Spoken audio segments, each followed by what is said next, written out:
বিয়ের পূর্বে কোনো মেয়ের গায়ে হাত দিবি না ভাই আমার, খবরদার।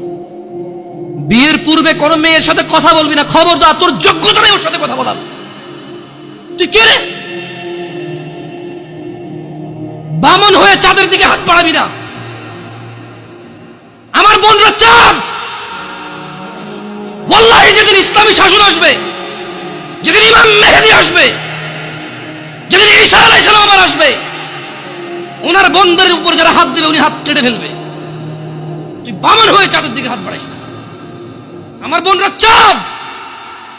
ইসলাম মেয়েদেরকে চাঁদ বলেছে আর তোকে বামন বলেছে। বেটা তুই বেটা ছেঁড়া খাতা শুয়ে লাখ টাকার স্বপ্ন দেখিস, বিয়ের আগে মেয়ের গায়ে হাত দিস?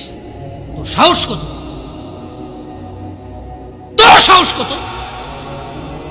তুই জানিস না মুহাম্মদ সাল্লাল্লাহু আলাইহি সাল্লাম বলছে নেক স্ত্রী দুনিয়াতে যা আছে ওর থেকে বেশি উত্তম।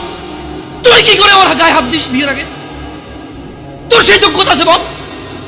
তোকে আল্লাহ জাহান্নামে ফেলবে, তোকে আল্লাহ জ্বলন্ত আগুনে নিক্ষিপ্ত করবে, তোর শরীর পচবে, তোর শরীরের গন্ধে জাহান্নামীরা থাকতে পারবে না। তোকে এত নিকৃষ্ট শাস্তি দেবে কেন? কারণ তুই এত বড় জঘন্য কাজে লিপ্ত হয়েছিস।